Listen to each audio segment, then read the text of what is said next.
Merci pour ce très beau cadeau, Monsieur Thierry Max, et merci pour ce beau travail que vous faites avec constance dans nos établissements pénitentiaires.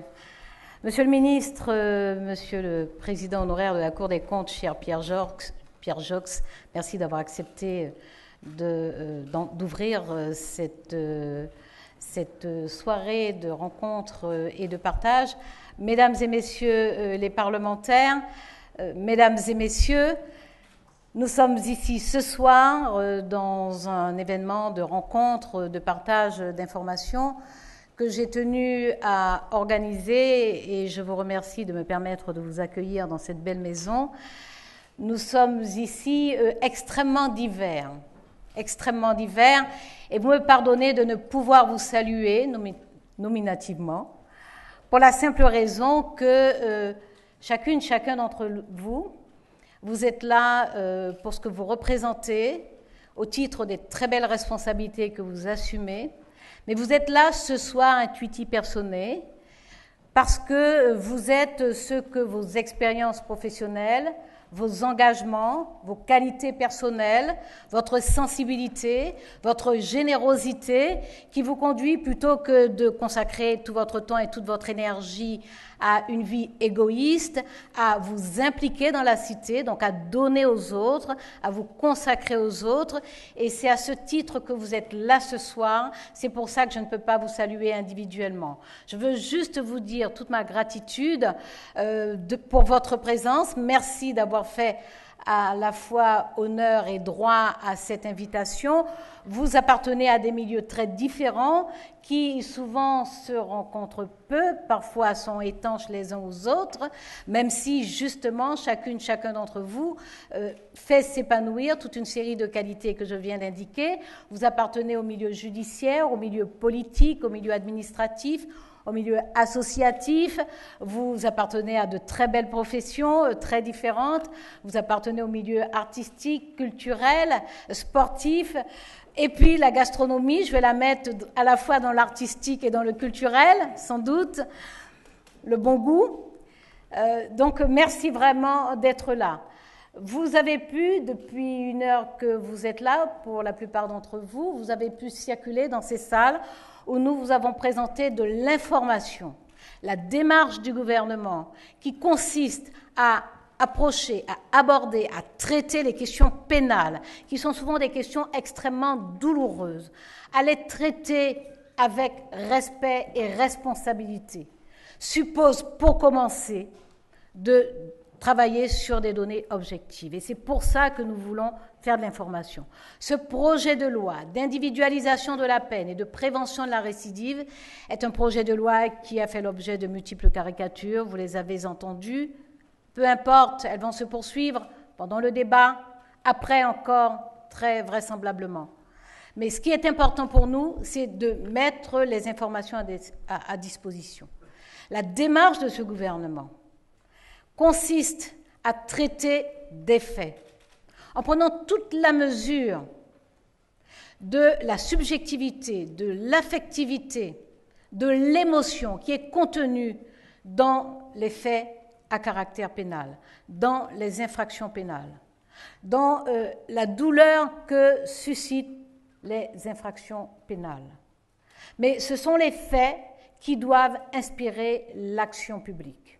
Et nous avons donc mis à votre disposition, vous l'avez vu dans 4 salles, des panneaux qui relèvent d'un générique, puisque vous avez pu voir l'individualisation, donc la peine individualisée parce qu'elle est plus efficace, des panneaux qui se rassemblent sous le générique de la contrainte pénale en tant que peine nouvelle que nous créons, que nous mettons à la disposition des magistrats.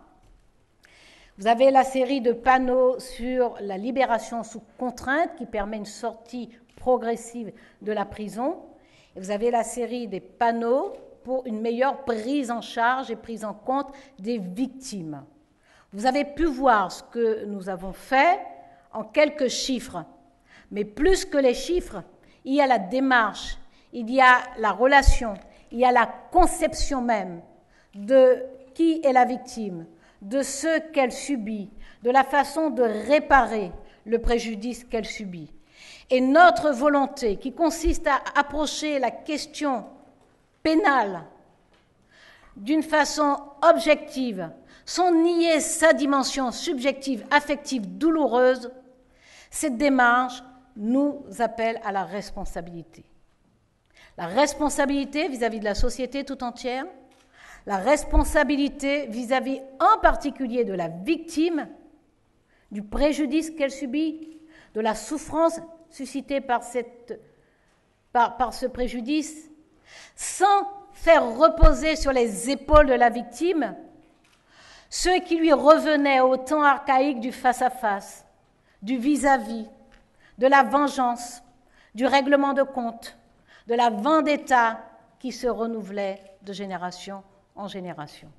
Le respect vis-à-vis de la victime, c'est la reconnaissance de ce qu'elle a subi, sans réduire l'intégralité de sa personnalité, de sa personne, à l'acte qui lui a infligé une souffrance et un préjudice.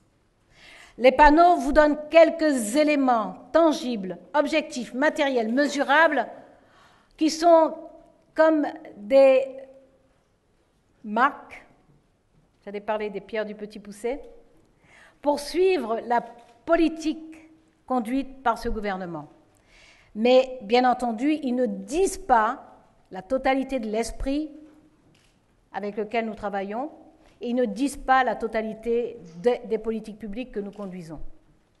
L'éthique de la responsabilité en tout état de cause nous impose à nous de travailler sur des données, sur les faits et sur l'évaluation des situations, des actes et du résultat des politiques publiques.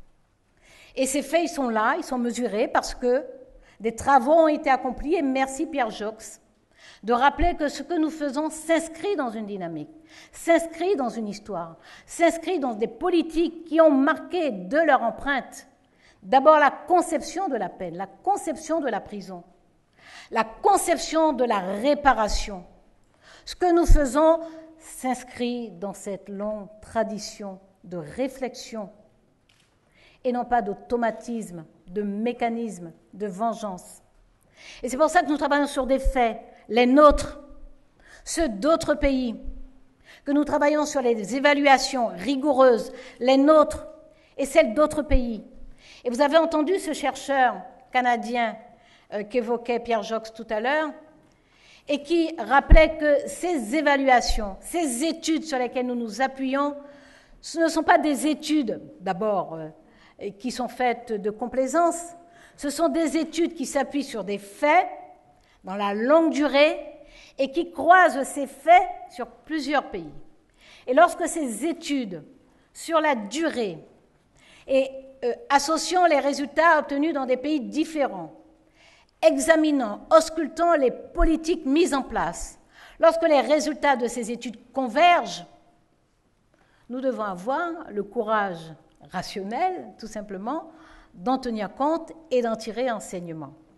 Et c'est ce que nous faisons avec ce projet de loi.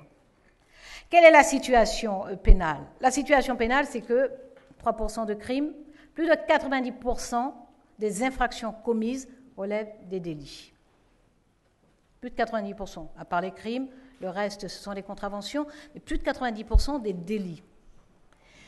Parmi ces délits, la moitié sont des délits routiers. Conduite sans permis, conduite après avoir consommé de l'alcool.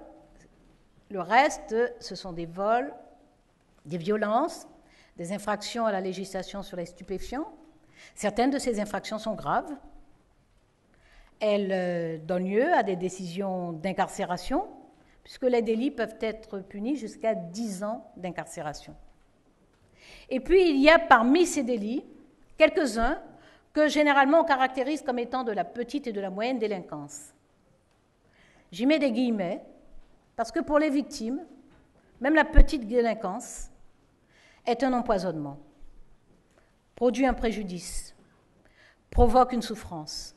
J'y mets des guillemets, mais cela nous permet de savoir à quoi nous nous référons comme type d'infraction.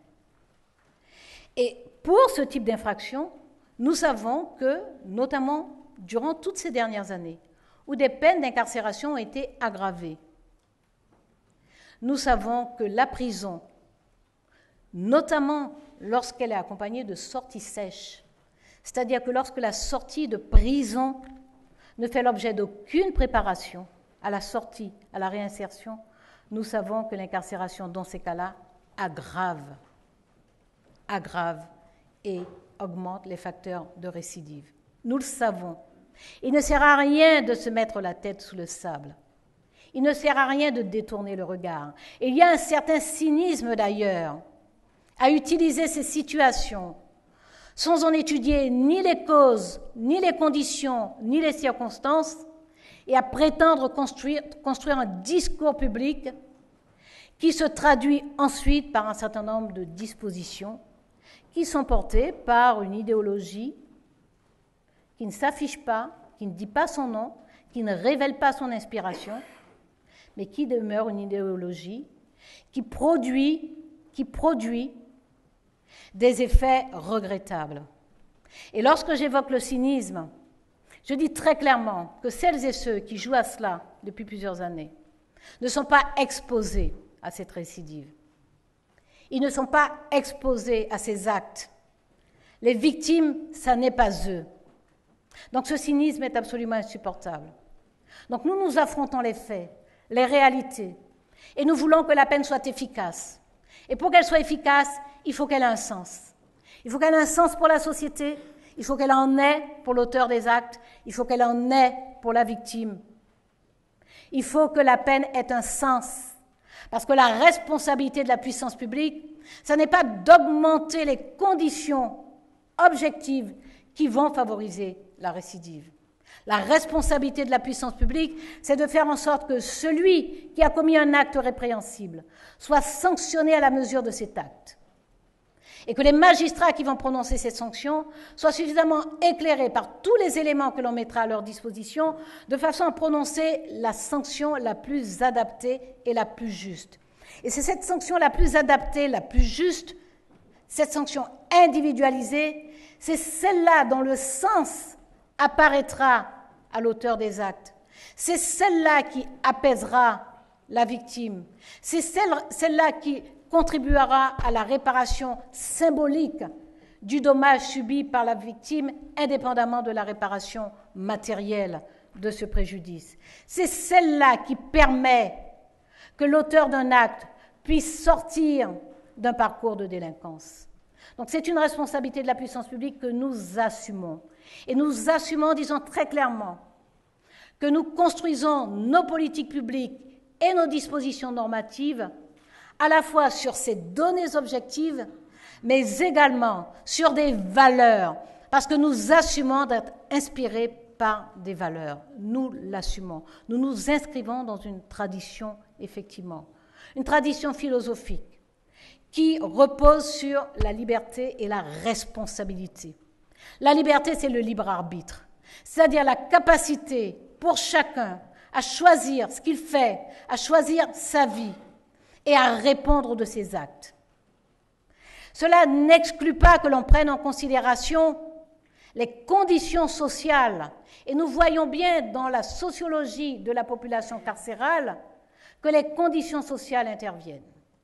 Mais prendre en considération les conditions sociales ne consiste pas à les utiliser comme excuse pour les actes commis. Ce serait d'ailleurs une injure à l'ensemble des personnes qui subissent des conditions sociales difficiles et qui ne cèdent pas aux actes de délinquance.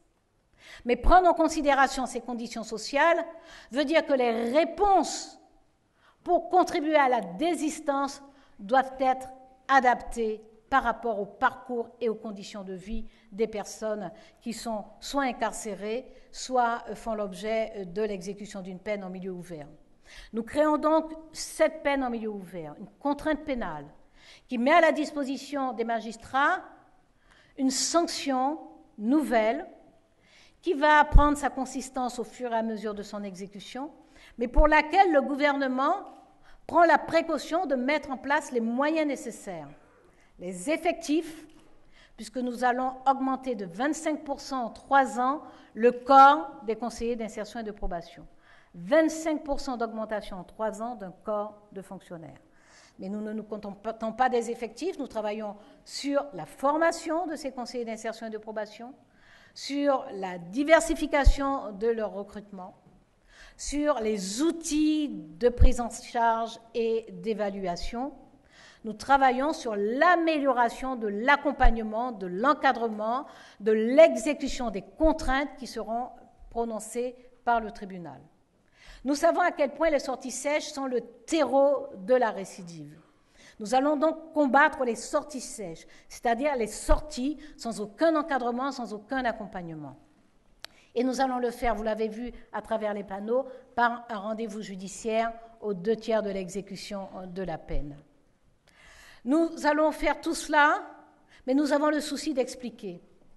Par respect pour la société, et la première marque de respect de la société a été la conférence de consensus, qui est la méthode inédite que nous avons choisie pour procéder à l'élaboration de ce texte de loi, de ce projet de loi. Nous aurions pu faire écrire ce projet de loi, nous disposons à la chancellerie d'une très belle administration qui a la technicité et les capacités juridiques pour le faire. Nous avons choisi le risque de rassembler des personnes qui ont des sensibilités différentes, des parcours professionnels différents, qui avaient des engagements différents, parfois divergents, parfois même contradictoires, des chercheurs français, européens, étrangers, des représentants des forces de sécurité, des représentants des diverses professions, des représentants de victimes, des représentants d'associations. Nous avons pris le risque de rassembler ces personnes et de leur dire, sur une question majeure, comme la politique pénale, la nature des sanctions, l'action publique pour sortir de la délinquance, sur une question majeure qui est une question de société, est-ce que vous êtes capable de travailler ensemble, d'aboutir à un diagnostic partagé et d'émettre des préconisations? Mais le comité d'organisation, que je ne cesserai de remercier, ainsi que le jury de consensus, ont démontré qu'ils en étaient capables. Mais je veux rappeler que lorsqu'on choisit une conférence de consensus, on prend et on accepte le risque du dissensus.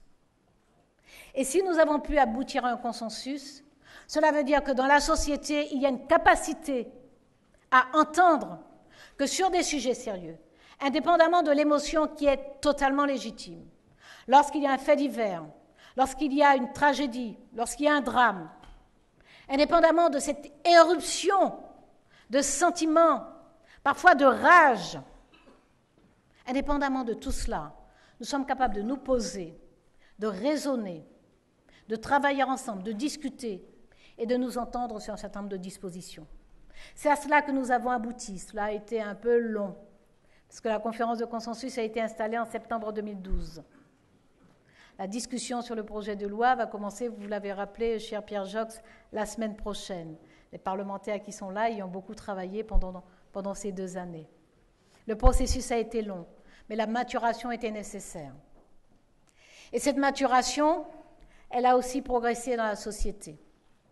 Nous resterons attentifs à l'opinion publique et la rencontre de ce soir est une rencontre qui contribue à informer de façon à nourrir l'opinion publique d'éléments tangibles, objectifs, vérifiables. Nous allons poursuivre ce travail parce qu'il est essentiel pour nous d'obtenir au moins la compréhension de l'opinion publique, si possible son adhésion, mais au moins sa compréhension. Et nous allons continuer donc à convaincre, nous allons continuer à dire les faits, nous allons continuer à avancer à visage découvert. Nous sommes sûrs que le chemin que nous avons choisi est un chemin de responsabilité, c'est un chemin de vérité, avec l'objectif de l'efficacité de la politique publique. La puissance publique aussi est responsable. La puissance publique aussi, et peut-être d'abord, doit rendre compte. Je sais que parmi vous, certains auraient aimé que le texte de loi aille plus loin. Je connais les insatisfactions. Je pense que le texte de loi que nous présentons est un texte qui va vraiment, vraiment contribuer à donner du sens à la peine, à faire en sorte que les magistrats qui sont investis de cette haute et lourde mission de juger, de décider de mesures de restriction de liberté, de suppression de liberté, qui ont, je vais paraphraser Denis Salas, qui ont le courage de juger, parce qu'il faut le courage de la décision. Je suis sûre que nous aurons contribué à faire en sorte que cette haute mission régalienne qu'ils exercent par délégation de l'État et au nom du peuple français sera rendue peut-être même un peu plus apaisante pour eux, mais surtout permettra que soient prononcées des peines plus adaptées, donc plus efficaces. Nous aurons apporté notre part, notre pierre, notre contribution dans cette belle tradition de responsabilité et d'efficacité, sans démagogie, sans instrumentaliser ni la souffrance, ni la dérive, sans instrumentaliser mais en responsabilité. Nous aurons apporté notre part, qui va s'additionner à ce qui a été fait avant, en sachant qu'après nous, il en sera fait encore, sans doute, puisque c'est le sort des sociétés d'avancer en s'interrogeant, en interrogeant leur héritage philosophique, en interrogeant leurs pratiques, en interrogeant leur expérience collective, en interrogeant leurs erreurs, en s'interrogeant et en se demandant en conscience comment à chaque génération on fait sa part, comment à chaque génération on ajoute à la responsabilité individuelle, à la responsabilité collective, à l'avancée de la société. Et Condorcet disait « Qu'importe que tout soit bien, ce qui compte, c'est que nous fassions en sorte que tout soit mieux, mieux qu'il n'était avant nous. » Merci.